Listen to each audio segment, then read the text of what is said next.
Die vraag wat ons vandag oor gesels, vriende, is die kerk van die Here Jesus op aarde vandag stikkend en gebroken?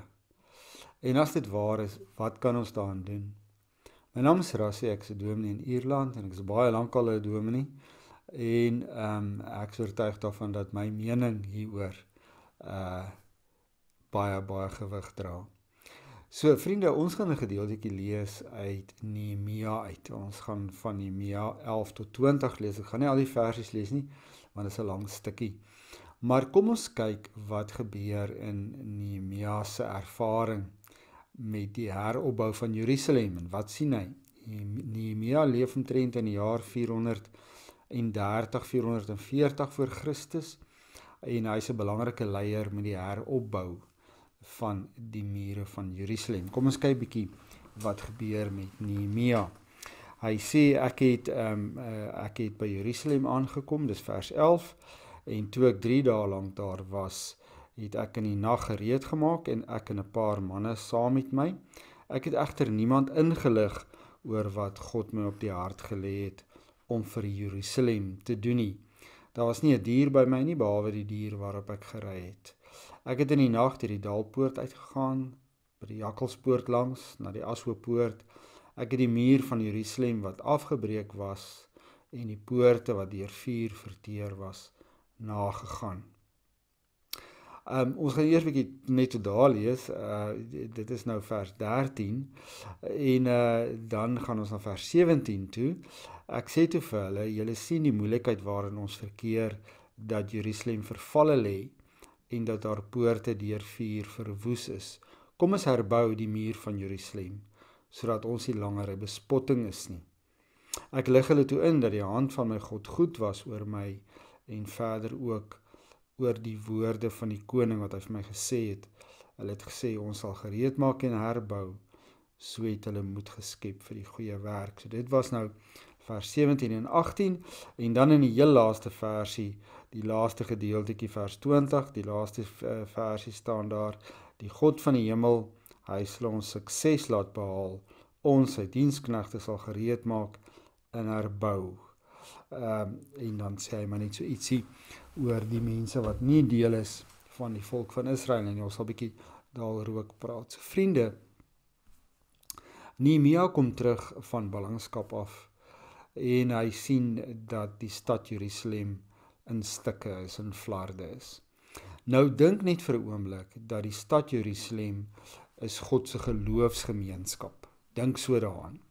Dat die Here wou die wêreld red, en om die hele wêreld te red, het hy een volk uitgekies. En die volk was die Israeliete. En in die Israeliete en deur die Israeliete sou hy die hele wêreld seën. Dis tog wat hy aan die voorvader Abraham beloof het. So Jerusalem staan bekend in die Bybel en in die Ou Testament as die kern, die middelpunt van God se verlossing vir die wêreld, die middelpunt van waaruit die verlossing van God sal uitgaan, vanuit Jerusalem uit, na die res van die wêreld. So Jerusalem is dan die middelpunt van God se liefde vir die wêreld, die beginpunt van God se liefde vir die wêreld. So dis God wat die geloofsgemeenskap van die Israeliete daar gesit het, sodat hulle vir die hele wêreld 'n seën kan wees. En daai plek, daai geloofsgemeenskap van die Israeliete, daai geloofsgemeenskap wat God op aarde gestig het, is in stukke.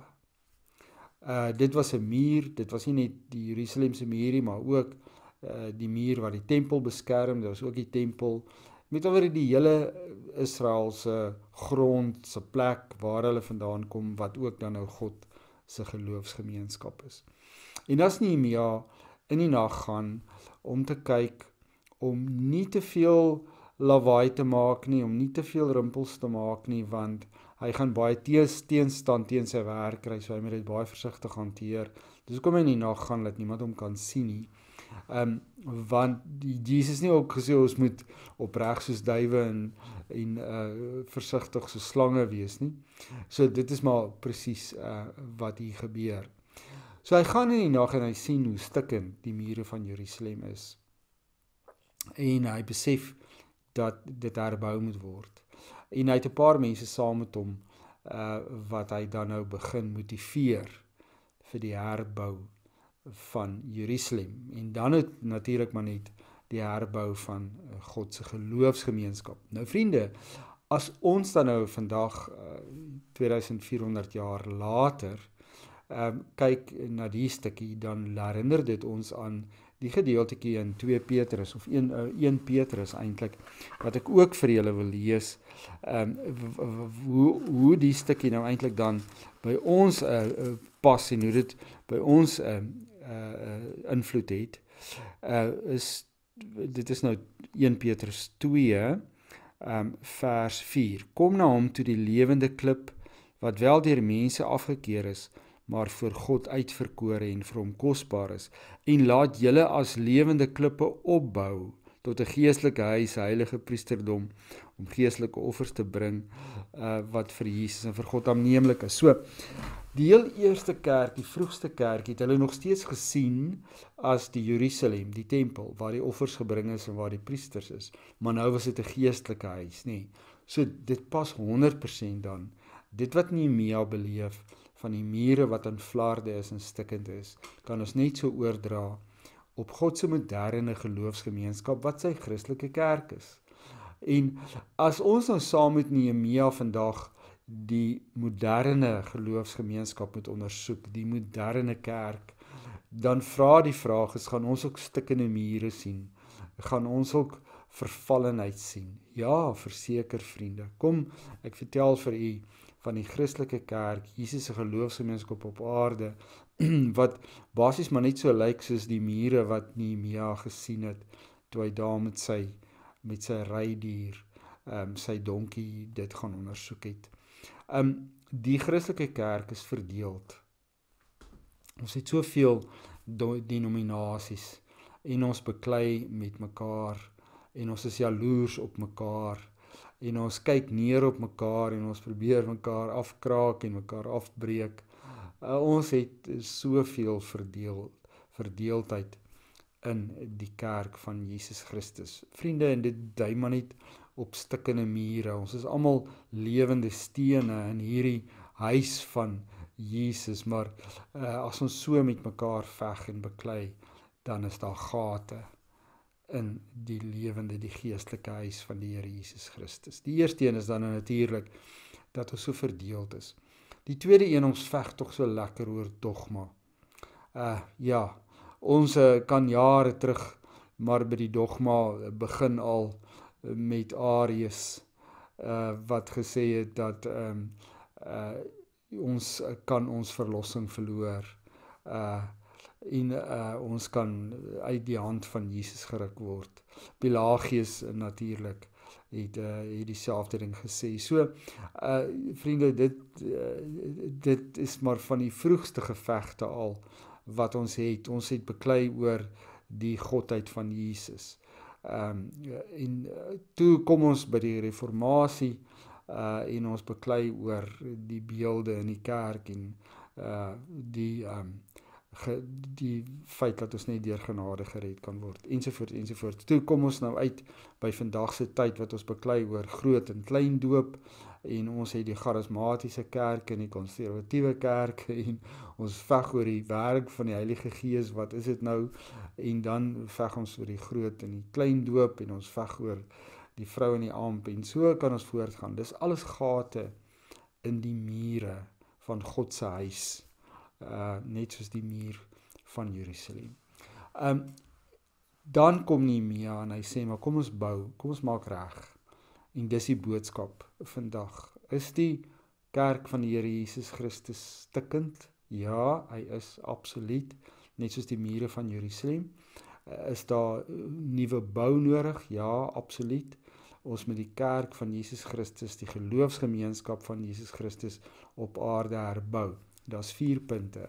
Hoe bou mens? Hoe herbou mens die kerk van die Here Jesus Christus? Die eerste een is leierskap. Vriende, Nehemia is 'n leier, wat nie net droom oor goeders nie, wat nie net dink oor goeders nie, maar wat doen. Hy beplan, hy kry sy goeders agter mekaar en hy doen. Hy het 'n baie belangrike pos gehad by die koning van die Perse, die Persiese koning, 'n baie lekker werk gehad daar. Maar hy het dit gelos. Hy het bereid gewees om die ongemak te kies, die onveiligheid, die ongemaklikheid, die moeilikheid om Jerusalem te gaan herbou, het hy gekies, leierskap. En alle Christene is leiers. Ons is eintlik almal leiers.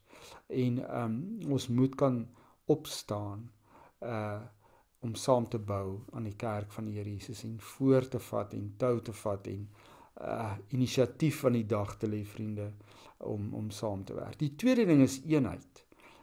Ons kan nie bou aan die kerk van die Here Jesus Christus as daar nie eenheid bestaan tussen ons as kinders van die Here nie. En daarom die groot werk van die bou van Jerusalem het toe maar net begin. Ons gaan op 'n volgende hoofstuk gaan ons meer daaroor lees. Maar Nehemia het mense nodig gehad wat saamwerk en saam staan om Jerusalem te herbou. Anders daarsonder sou dit nie kon gebeur het nie. As alle Christene nie saam staan om die kerk van die Here Jesus Christus te genees en gesond te maak en lewende stene weer bymekaar te kry nie, dan sal dit nooit gebeur nie. Die derde ding wat belangrik is, vriende, is die terugkeer na die woord van God. Ken ons nog die woord van God? Ek het 'n vriend gehad op universiteit wat altyd vir my gesê het, mens kan nie die Bybel lees sonder 'n pen en 'n liniaal nie. Bybelstudie, terug na die woord van die Here, om regtig te verstaan waaroor dit gaan, terug na disippelskap. Vriende, 'n kerk wat nie die woord van die Here bestudeer en lees en dit deel maak van sy wese en sy lewe nie, is nie 'n kerk wat lewendig is nie. Dis nie 'n kerk wat herbou kan word nie, of wat deel kan wees van die herbouproses nie. So, terug na die woord van die Here, om daarin onsself te verdiep, te bid, te lees, te preek, te leer die woord van die Here. En dan die laaste belangrike punt is uithou vermoë. Die oomblik wanneer iets moois gebeur, is daar altyd teenstand. By die bou van die mure van Jerusalem sit Nehemia met 'n enorme probleem met mense vir wie die bou en herbou van Jerusalem 'n totale ramp is. Mense wat dit glad nie wil sien nie, wat dit glad nie wil hoor nie. So gaan dit ook met die kerk van die Here op aarde, die nuwe kerk, die Christelike kerk. Wanneer die Christelike kerk groei en uitbrei en sterk word en saam staan en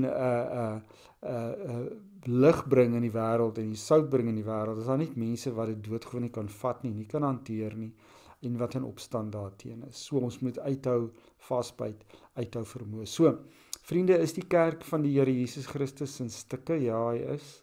Hoe bou ons dit op? Leierskap, waarvan ons almal deel is. Eenheid tussen ons almal, terug na die woord van die Here, dis die grond van alles, die kern van alles, en dan uithou vermoë om voor te gaan ten spyte van alle teestand en van alle pynigende woorde van afkraak en afbreek, moet ons aanhou. En so sal ons dan die geestelike huis van God, die geloofsgemeenskap, die moderne geloofsgemeenskap in hierdie wêreld, wat so nodig is en so belangrik is, sal ons weer kan opbou en terugbou in iets wat mooi is en goed is, en iets wat werklike verskil kan maak in mense se lewens. So vriende, ja, en dis ons gebed, dat u ook deel is van die opbouproses, nie die afbreekproses nie, dat u ook deel is van die positiwiteit om die kerk van Jesus Christus weer te herstel en mooi te maak en sterk te maak in hierdie nuwe wêreld waarin ons leef. Amen. Kom ons bid. Hemelse Vader, ons dank U, Here, en dat U vir ons leer deur die werk van Nehemia, hoe dat ons nog steeds vandag U kerk moet bou, U kerk moet sterk maak in hierdie wêreld, moet saam staan, moet bestudeer, die woord bestudeer, Here, en dat ons dit net deur leierskap en uithou vermoë kan doen. Help ons, Here, om U kerk op aarde sterk en mooi te maak en te herstel. Ons bid dit in Jesus naam. Amen.